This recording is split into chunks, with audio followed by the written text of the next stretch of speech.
ये कहानी सत्य घटना पर आधारित है। गर्मियों का मौसम चल रहा था। मेरे घर के पास एक पेड़ था। उस पेड़ पर एक चिड़िया और एक कबूतर आ जा रहे थे। एक दिन मैंने गौर से देखा तो वो पक्षी उस पेड़ में अपना घोंसला बना रहे थे। आसपास इंसानों की बस्ती थी, इसीलिए उस कबूतर को घोंसला बनाने के लिए तिनके लेने के लिए बहुत दूर जाना पड़ता था। मैं और तिनके लेने जा रहा हूँ। जब तक मैं वापिस आऊँ आप ये तिनके लगाकर मजबूती से इन्हें बांध दे। जी, कुछ बड़े पत्ते भी ले आना। बारिश का मौसम आने ही वाला है। ऐसा ना हो हमारा आने वाला अंडा बारिश में भीग जाए। फिर रोकी कबूतर वहां से चला जाता है। वो थोड़े थोड़े तिनके इकट्ठे करता है ताकि घोंसला जल्दी बन जाए। मेरा काम तो हो गया है। जब तक अंडे के पापा आते हैं तब तक मैं नदी से पानी पी आती हूँ। ऐसे ही दिन गुजरते गए। मम्मा और पापा के काम थे जो कभी भी खत्म नहीं होने वाले थे। वो हर समय काम करते रहते। सुबह से शाम तक वो दोनों एक मिनट तक आराम ना करते थे। मैंने ऐसा ही देखा था। फिर कुछ दिनों के बाद वो मम्मा चिड़िया अपने घोंसले में एक छोटा सा अंडा देती है। अब तुम्हारी जिम्मेदारी और भी बढ़ गई है। मुझे मालूम है घोंसले में बैठे रहना इतना आसान नहीं है, मगर आपको ये करना होगा। और मुझे ये भी मालूम है कि अब सारे काम आपको ही करने हैं। अपना ख्याल रखना और अपनी सेहत का भी, अपने आने वाले बच्चों के लिए। रोकी कबूतर को अब अपने आने वाले बच्चे के लिए दाना इकट्ठा करना था। एक दिन कबूतर दाना लेने गया हुआ था कि तेज बारिश और हवा शुरू हो जाती है। उस तूफान में ऐसा लग रहा था कि चिड़िया का घोंसला अभी गिर जाएगा, मगर ऐसा ना हुआ। चिड़िया का घोंसला डटा हुआ था और चिड़िया अपने घोंसले में सहमी हुई बैठी थी। न जाने ऐसे मौसम में रोकी जी किस हाल में होंगे। मेरा घोंसला मजबूत तो है, लेकिन बारिश और तेज हवा, ऐसी बारिश में मुझे अपने घोंसले की चिंता हो रही है। रोकी भाई, लगता है थोड़ी देर बाद बारिश रुक जाएगी और सब ठीक हो जाएगा। यार मिट्टू, आज मेरे इस पंख में बहुत दर्द हो रहा है। अरे, तुम्हारा ये पंख तो टेढ़ा हो गया है। और ये मैं जानता हूँ ऐसा कब होता है। क्या मतलब है तुम्हारा? मैं कुछ समझा नहीं। शायद अब तुम ज्यादा दिन जिंदा नहीं रहोगे। जब मेरी माँ का पंख भी टेढ़ा हुआ था तब वो कुछ ही दिनों के बाद मर गई थी। मिट्ठू तोते की बात सुनकर रोकी घबरा जाता है और उसका ध्यान अपनी पत्नी और अंडे की तरफ जाता है और वो बारिश में ही उड़कर अपने घोंसले की तरफ पहुंच जाता है। बारिश भी अब जाकर रुकी है जब मैं घोंसले में पहुंच गया। मैं तो बहुत डरी हुई थी। मैं तो सोच रही थी आप ना जाने कहाँ होंगे और किस हाल में होंगे। टूनी, देखो तो जरा, क्या मेरा ये पंख टेढ़ा है? हाँ, थोड़ा सा महसूस तो हो रहा है। फिर तो मिट्ठू की बात सच्ची ही होगी। क्या क्या कहा था मिट्ठू तोते ने? यही कि अब मैं कुछ ही दिनों में मर जाऊंगा। ये सुनकर मम्मा चिड़िया रोने लग जाती है। ऐसा दोबारा ना कहना। इतनी बड़ी बात आप इतनी आराम से कह रहे हो। अपने आने वाले बच्चों के बारे में तो सोचें। अगर हमें कुछ हो गया तो क्या बनेगा हमारे अंडे का। 2 दिन गुजर गए थे। अंडे में कुछ हलचल हो रही थी। आप जल्दी जल्दी से कोई नरम सा फल ले आए। अंडा हिल रहा है। बच्चा निकलने ही वाला होगा। तुम ध्यान रखना, मैं अभी फल लेकर आता हूँ। रोकी के जाने की कुछ ही देर बाद अंडा टूट जाता है और उस अंडे में से एक प्यारा सा सुंदर सा बेटा बाहर निकलता है, जो देखने में बहुत ही कमजोर था। वो अंडे से निकलते ही चू चू करने लगता है। न जाने उसे ये किसने बताया था कि ऐसा करने पर उसे दाना मिलेगा। मम्मा चिड़िया उसको दाना खिलाती है और उसका छोटा सा पेट था जो कि भरने का नाम ही नहीं ले रहा था। दोपहर के बाद रोकी कबूतर लड़खड़ाता हुआ आता है और उस पेड़ के पास तने से लगकर बैठ जाता है। उसके पास एक मीठा फल था। बच्चे की मम्मा, मैं यहाँ हूँ, यहाँ आओ मेरे पास। फिर टूनी चिड़िया अपने पति के पास आती है। बधाई हो, हमारे घोंसले में बेटा आया है। ये सुनकर रोकी की आंखों में आंसू आ जाते हैं। मगर मैं उड़कर अपने घोंसले तक नहीं जा सकता। मेरा ये पंख टूट गया है। बहुत मुश्किल से यहाँ तक आया हूँ। अपने बेटे को देखोगे नहीं? आप थोड़ी सी हिम्मत तो करें। फिर रोकी बार बार कोशिश करता है लेकिन वो उड़ नहीं पाता। आप ये फल ले जाएं और जब मेरा बेटा घोंसले से निकलेगा तब मैं उसे देख लूंगा।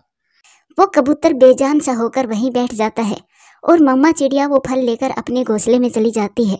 लो बेटा, ये मीठा फल खा लो। ये आपके पापा लेकर आए हैं। पापा? मेरे पापा कहाँ हैं? वो नीचे तने से लगकर बैठे हैं। उनका पंख टूट गया है। वो यहाँ तक नहीं आ सकते।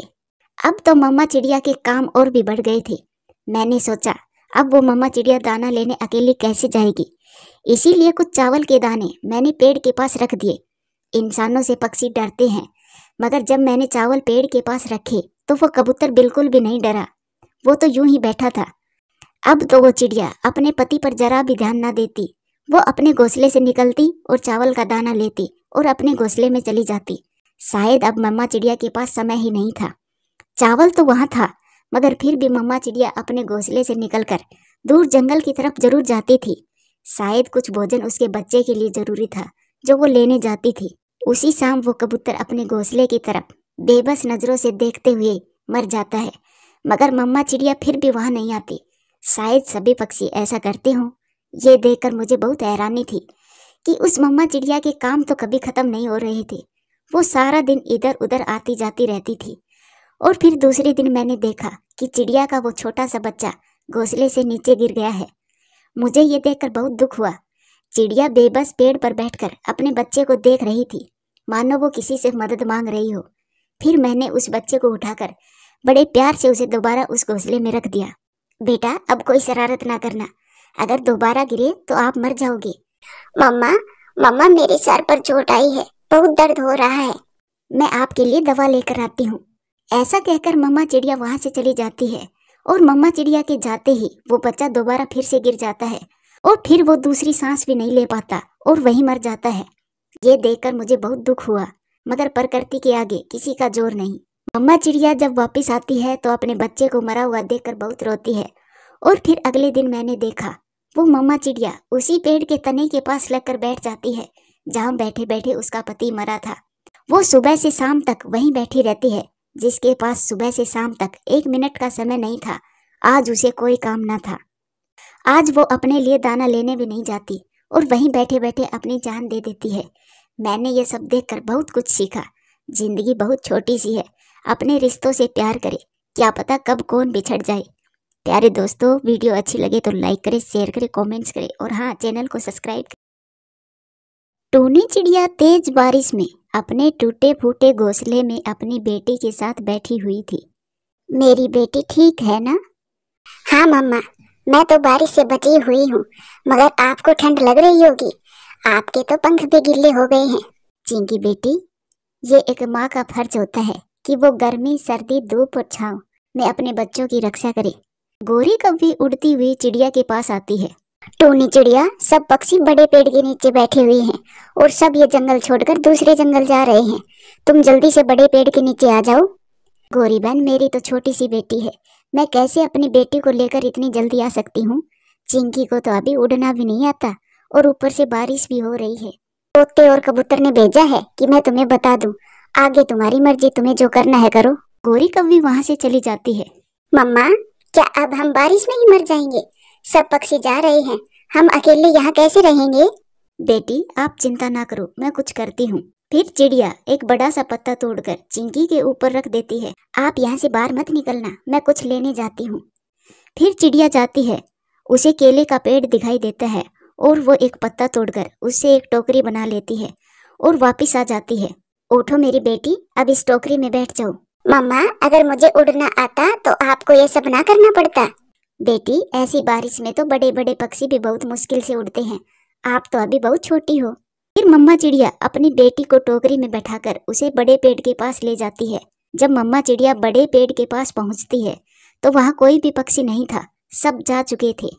सब चले गए मुझे छोड़कर, किसी ने भी मेरा इंतजार नहीं किया, किसी ने भी ये नहीं सोचा कि मैं अपनी छोटी सी बेटी को लेकर कहाँ जाऊंगी। मम्मा, अब क्या होगा हमारा? चिंकी बेटी, इन दिनों हम पूर्व वाले जंगल की तरफ जाते हैं, हम भी उसी दिशा में उड़ते हैं। फिर मम्मा चिड़िया टोकरी उठाकर फिर से उड़ती है। घने जंगल में जाकर मम्मा चिड़िया थक जाती है और वो एक पेड़ पर बैठ जाती है। अभी मम्मा चिड़िया बैठी ही थी कि वहाँ एक चील आ जाती है। चिड़िया, ऐसी तेज बारिश में तुम कहाँ जा रही हो? मैं तो अपने दोस्तों के पीछे पूर्व वाले जंगल में जा रही हूँ। वो सब तो चले गए हैं, तुम्हें मेरे खाने के लिए छोड़ गए हैं। चिड़िया जानती थी कि वो चील का मुकाबला तो नहीं कर सकती, अब उसे बुद्धि से काम लेना होगा। फिर चिड़िया चील से कहती है, चील दी, आप मुझे अकेली को खाओगी या फिर मेरी बेटी को भी खाओगी? दोनों को खाऊंगी, एक से मेरा पेट नहीं भरेगा, दोनों को खाऊंगी तभी मेरा पेट भरेगा। तो फिर थोड़ी देर रुकी, मैं मेरे बेटे को भी ले आती हूँ। मेरा बेटा अकेला क्या करेगा हमारे बिना, आप हमारे साथ साथ उसे भी खा लेना। ये सुनकर चील सोचती है, अगर एक और नरम नरम पक्षी मिल जाए तो मैं माँ को भी बुला लूंगी, बड़ी दावत हो जाएगी। ठीक है चिड़िया, मैं यहाँ बैठी हूँ, तुम जाओ और अपने बेटे को भी ले आओ। चिड़िया फिर से उड़ जाती है। वो तो बहुत तेजी से उड़ती जा रही थी। मम्मा चिड़िया उड़ते उड़ते दूर चली जाती है। उसे एक पेड़ की खोखर दिखाई देती है। फिर मम्मा चिड़िया अपनी बेटी को लेकर पेड़ की खोखर में छुप जाती है। मम्मा, मम्मा क्या अब वो चील हमारे पीछे ही आएगी? हाँ बेटी, वो हमारा पीछा कर रही होगी। वो इतनी आसानी से कहाँ हमें छोड़ने वाली है। वो चील भी उड़ते उड़ते उनके पीछे आ जाती है। कहाँ गई वो चिड़िया? यहाँ तक तो मैंने देखा था, तो फिर कहाँ गायब हो गई? लगता है वो छोटी चिड़िया मुझे उल्लू बनाकर भाग गई है। अगर मैं आज लालच ना करती तो चिड़िया की कड़ी तैयार थी। फिर वो चील वहां से चली जाती है और चिड़िया सुख का सांस लेती है। चिंकी बेटी, अब मैं बहुत थक गई हूँ। आज की रात इसी पेड़ की खोखर में बिताते हैं और सुबह आगे के सफर पर निकलेंगे। एक पेड़ के नीचे चिड़िया को चावल का पौधा दिखाई देता है। मम्मा चिड़िया वो चावल का पौधा ले आती है। मम्मा चिड़िया वो चावल को छील छील कर अपनी बेटी को खिलाती है। मम्मा आप भी खा लो, आपको भी भूख लगी होगी। नहीं बेटी, मेरा पेट भरा हुआ है। फिर चिड़िया को कुछ आवाज सुनाई देती है। सांप, ये तो सांप की आवाज है। फिर मम्मा चिड़िया जल्दी से अपनी बेटी को उठाकर दूसरे पेड़ पर छुप जाती है। कोई तो था यहाँ, कोई तो था। मुझे खुशबू आ रही है कि यहाँ कोई तो था, मगर शायद आज मेरी किस्मत में मांस नहीं है। शायद कोई पक्षी होगा जो भाग गया होगा। मम्मा, मम्मा ये सांप। चुप कर जाओ बेटी। मम्मा चिड़िया अपनी बेटी को साथ लेकर डरी हुई बैठी रहती है। थोड़ी देर के बाद वो सांप पेड़ की खोखर में चला जाता है और मम्मा चिड़िया वहां से भाग जाती है। वो रात वो मम्मा चिड़िया एक पेड़ की डाल पर बैठकर बिताती है। फिर सुबह हो जाती है और बारिश भी रुक जाती है। मम्मा चिड़िया बहुत खुश होती है और अपनी बेटी को लेकर फिर से उड़ती है। आखिरकार थक हार कर माँ चिड़िया सुरक्षित दूसरे जंगल पहुंच जाती है। वो आ गई, टुनी चिड़िया भी आ गई। मिठू, मुझे तो चिड़िया को देखकर बहुत शर्म आ रही है। फिर चिड़िया भी वहां पहुंच जाती है। गोरी और मिठू, मैं भी पहुंच गई हूँ, मगर तुम सब ने मेरा इंतजार नहीं किया। मुझे बहुत बुरा लगा। चिड़िया, बारिश में सबके घर टूट गए थे, इसीलिए हम सब बहुत डरे हुए थे। अपनी अपनी जान बचाने के चक्कर में हम वहां से निकल आए। आंटी, अच्छे और सच्चे दोस्त कभी भी मुश्किल में साथ नहीं छोड़ते। मेरी दोस्त मेरी मम्मा है और हमेशा मम्मा ही मेरी दोस्त रहेगी। फिर मम्मा चिड़िया एक सुरक्षित पेड़ देखकर अपने लिए घोंसला बना लेती है और खुशी खुशी अपनी बेटी के साथ जीवन गुजारने लगती है। प्यारे दोस्तों, वीडियो अच्छी लगे तो लाइक करें, शेयर करें, कमेंट्स करें और हाँ, चैनल को सब्सक्राइब करें। ये कहानी कालू कौवे और उसके परिवार की है। कालू कौवा अपने लिए भोजन तो लाता था, लेकिन उसका स्वभाव बहुत गुस्सैल था। एक दिन वो बिना दाना लिए ही घर आता है। गोरी, आज मैं बहुत थक गया हूँ। बहुत दूर तक गया था, मगर मुझे कहीं से भी दाना नहीं मिला। मैंने और जग्गू ने तो कल वाले दानों में से एक एक खा लिया है। कल मैं 3 दाने लाया था, तीसरा दाना कहाँ है? लाओ, वो मुझे दे दो, मैं खा लूंगा। जग्गू के पापा, जग्गू को कुछ ना कहना। वो दाना तो जग्गू ने अपने दोस्त को दे दिया था। पापा, वो बहुत भूखा था। मम्मा, मैंने आपसे पूछ कर ही तो दिया था। इसी बात पर कालू कौवा बहुत गुस्से में आ जाता है। किससे पूछा? दाना कमाकर मैं लाता हूँ, तो मुझसे पूछकर देना था। तुम अभी से दूसरे पक्षियों में दाना बांटने लगे हो। बहुत मेहनत से कमाकर लाता हूँ दाना। बोलो बोलो, जवाब दो। पापा, गलती हो गई। मगर कालू कौवा गुस्से में एक पंख अपने बेटे को लगा देता है। गलती हो गई, अब मैं क्या खाऊंगा? तुम दोनों ने तो अपना पेट भर लिया, मैं भूखा सोऊं? मैं फिर कभी भी ऐसा नहीं करूंगा पापा। जग्गू रोते रोते सो जाता है।